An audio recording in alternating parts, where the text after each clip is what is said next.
নমস্কার, শুভ সন্ধ্যা। র্যাপিড টাইমসে আপনাদের সকলকে স্বাগত। সারাদিনের সমস্ত খবর নিয়ে আমি দিয়া।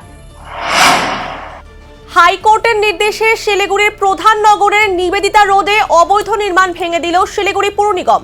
শুক্রবার প্রায় 22টি অবৈধ নির্মাণ গুঁড়িয়ে দেওয়া হয়। শিলিগুড়ির এনজেপি স্টেশনে অবৈধ দোকান সরাতে অভিযান শুরু করল রেল। শুক্রবার স্টেশনের প্ল্যাটফর্ম চত্বরে থাকা একাধিক দোকান ভেঙে দেওয়া হয়েছে। দিশেহারা হয়ে পড়েছেন কয়েকশো ভেন্ডার। পরিযায়ী পাখিদের রক্ষার্থে মহানন্দা ব্যারেজ এলাকায় সচেতনতামূলক অনুষ্ঠানের আয়োজন করা হলো। এদিনের অনুষ্ঠানে উপস্থিত ছিলেন অভিনেতা শাশ্বত চট্টোপাধ্যায়।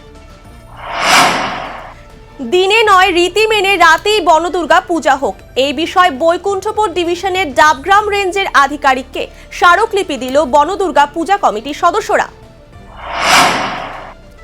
অবশেষে বাড়িভাষা ভিআইপি রোড সংস্কার হতে চলেছে।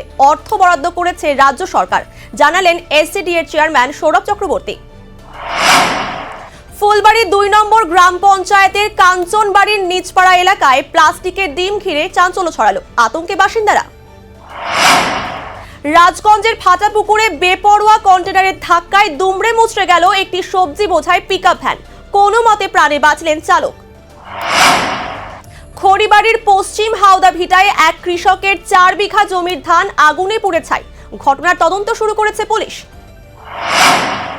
খড়িবাড়ির পানি ট্যাঙ্কি বাজারে একটি দোকানে চুরির অভিযোগে গ্রেফতার এক যুবক। ধৃতকে আজ শিলিগুড়ি আদালতে তোলা হয়। 12 দফা দাবিতে খড়িবাড়ির বিডিওকে স্মারকলিপি দিল খড়িবাড়ি বুড়াগঞ্জ মণ্ডল বিজেপি। আলিপুরদুয়ারের ফালাকাটা ব্লকের তাসাটি চা বাগানে নতুন স্বাস্থ্য কেন্দ্রের ভবনের ভিত্তিপ্রস্তর স্থাপন করা হলো।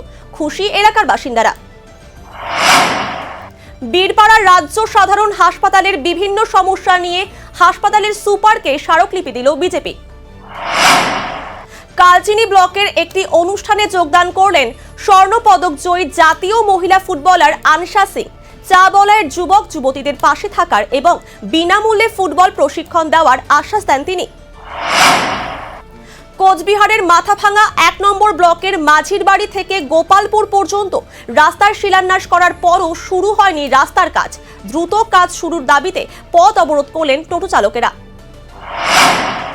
তুফানগঞ্জ মহকুমা ব্যবসায়ী সমিতির সুবর্ণ জয়ন্তী বর্ষের সমাপ্তি অনুষ্ঠান আয়োজিত হলো। এদিন তুফানগঞ্জ শহরে বর্ণাঢ্য শোভাযাত্রা করা হয়। কোচবিহারের বড়ইবাড়ি এলাকায় উত্তরবঙ্গ রাষ্ট্রীয় পরিবহনের চলন্ত বাস থেকে ধোঁয়া বের হওয়ার ঘটনায় চাঞ্চল্য ছড়ায়। ঘটনার পর যাত্রী নিরাপত্তা নিয়ে উঠছে প্রশ্ন। সারাদিনের সমস্ত খবরের আপডেট পেতে নজর রাখুন শিলিগুড়ি টাইমসে। শিলিগুড়ি টাইমসের খবর আপনারা পেয়ে যাবেন শিলিগুড়ি টাইমসের ইউটিউব, এক্স হ্যান্ডেল, থ্রেডস এবং ইনস্টাগ্রাম পেজেও। সঙ্গে থাকুন, দেখতে থাকুন শিলিগুড়ি টাইমস।